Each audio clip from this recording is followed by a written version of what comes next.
Hello, beautiful people, and welcome back to another episode of Trey the Terrible Collector.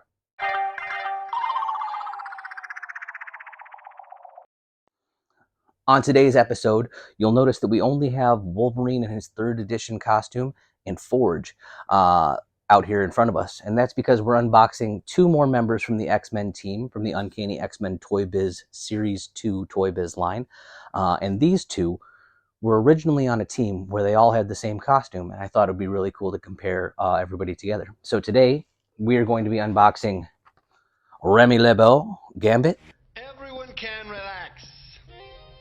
Gambit has returned. And Sean Cassidy, the Banshee. All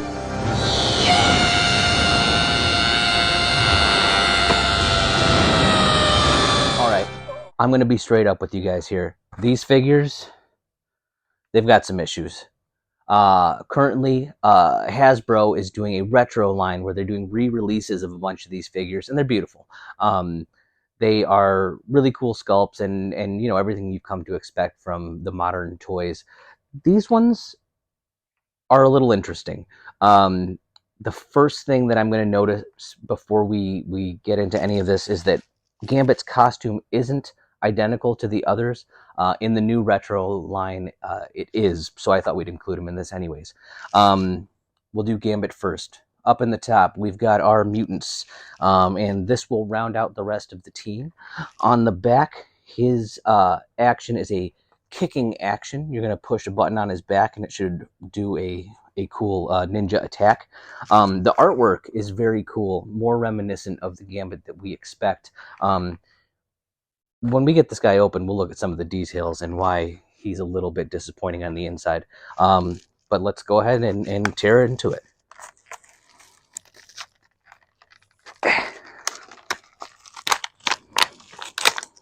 Oh, this is a nice package. Almost feel bad. First thing we're going to have is our Fatal Attractions card. That's a really cool crossover. We'll talk about that here in a moment.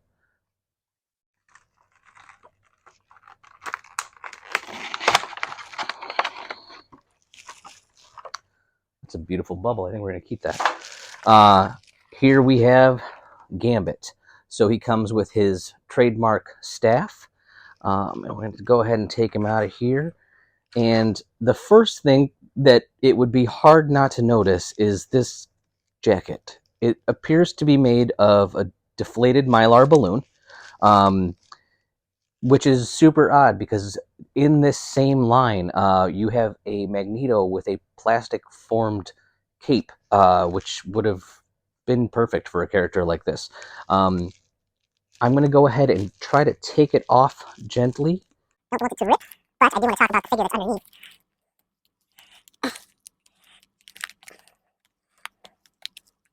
Go ahead and cut this out. Awesome. Okay, so once we get Gambit out of here, there's a few things that we're going to notice right off the bat. First, the collar of his coat is actually sculpted as part of the figure, so he's attached there. He's also, he doesn't scale with the rest of the figures. I think we talked about Forge when we opened him up, about how skinny and kind of like, I don't know, tiny he was in comparison to the others. Gambit's even smaller. I mean, his head is just teeny tiny. The accents on his costume that should be silver or metallic, like his boots and this collar piece here, are blue. It doesn't look bad, but when you do have a silver piece that comes right with it, and you know they had the paint sitting right there in the factory, it seems a little lazy.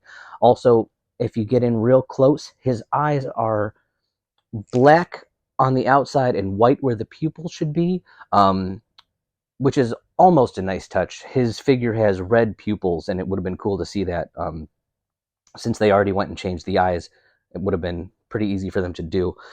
The staff does fit in nicely. He'll look good up on the shelf, and his kicking feature is devastating. Look at that. Just booting people all over the place. I'm going to put this jacket back on him, even though it's kind of ridiculous looking. It would be a shame for him not to have it on. But when I had the toy as a kid, I didn't leave the jacket on ever to play with it. I probably didn't keep it after the first day.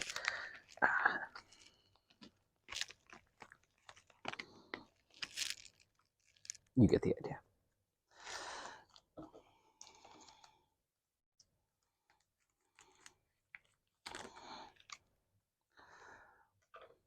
All right.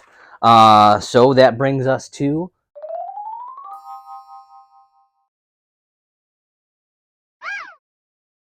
our first extra fact is about the Fatal Attractions crossover from 1993.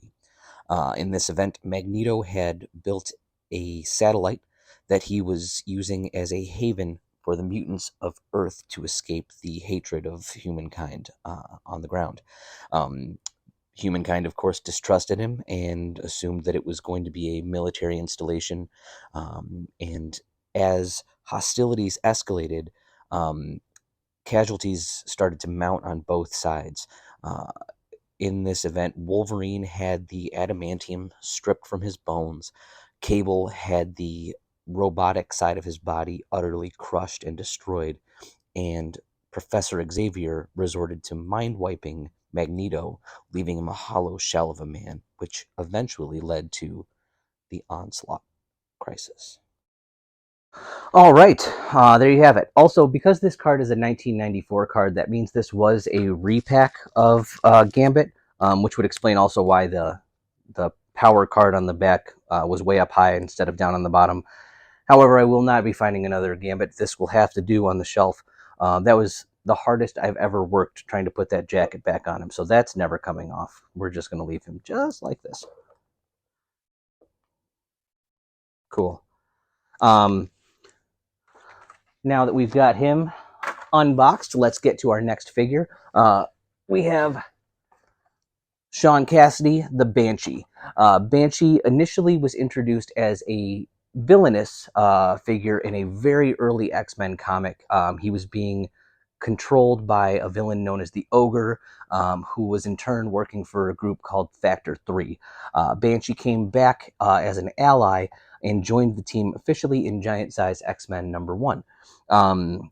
He was a little bit older than the rest of the team, acted as kind of like a father figure, and eventually down the line, he became a teacher and took over the Generation X team, featuring Jubilee and Mondo and some other young mutants. His powers are sonic based, so he screams and he can use the sonic vibrations to propel him in flight, attack his enemies, and so on. Apparently, that ability is going to be featured in this toy, so let's see how something like that translates to an action figure.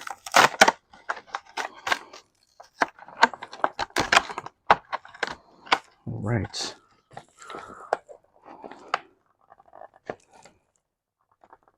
Eeh. Jesus, what's this tape made of? The first thing we have in here is a Professor X card. Looking forward to that. And then we get our Banshee figure. So, we're going to do some close-ups here. The first thing that we'll notice is that his arms can only go up and down like he's doing jumping jacks, and only this far. They can't go any further than that.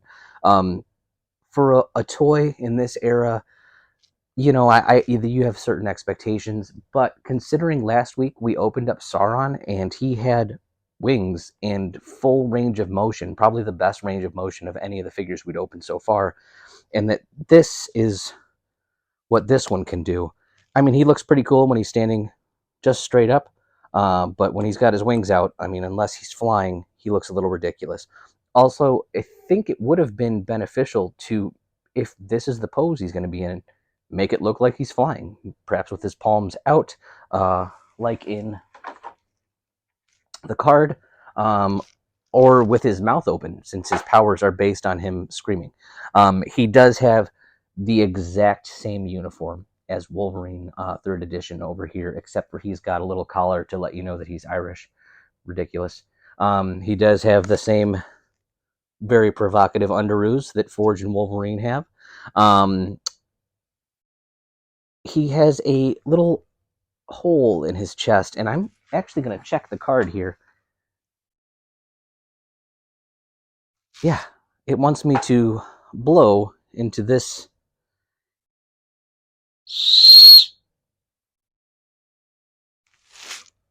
You got to be kidding me. It's a whistle. It's a shitty whistle.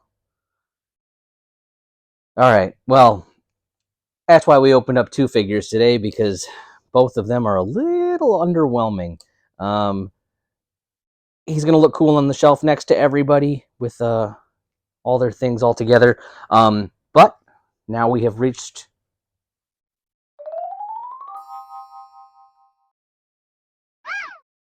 our second extra fact today is about the founder of the X-Men, Professor Xavier. Professor Xavier has had a ton of duplicitous moments in his career, and despite being the founder and leader of the X-Men, is often seen as being conniving and always having an ulterior motive. In fact, he faked his death for the original students when they were still teenagers, and then hid the deaths of several other mutants that he had gathered to rescue the original team. Over the years, he has proven to be untrustworthy, despite being the head of the X-Men. All right, a little bit about Charles Xavier himself, the founder of the X-Men. We've got almost all of the heroes unboxed from this series. The next one is a cool variant of Wolverine, and I'm going to do an episode on him all on its own. It's pretty cool.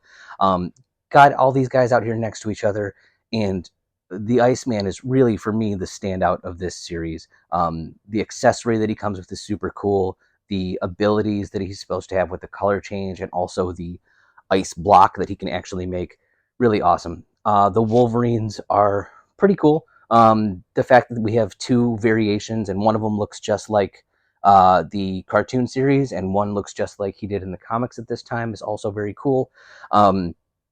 The other three figures, they're a little bit lackluster, and they're scaled down. They're significantly smaller than the rest. But as we get into the third series of these, you're going to see a dynamic shift in the way all of these characters look. So these ones are cool for their nostalgia purposes. The next ones are going to be really cool too, just because of the way they are. Next week, we are going to be opening up a super villain, and it's one that I'm really excited about. It is the first variant figure that we're going to have. So we will be checking that out very soon. Until then, thank you so much. Please remember to like and subscribe. Leave a comment in the comment section if you feel so inclined, and tell your friends. Word of mouth is the best way to get more people on board checking us out and seeing us do dumb things with toys that are 30 years old. But in the meantime, y'all have been wonderful. I have been terrible, and I'll see you again soon.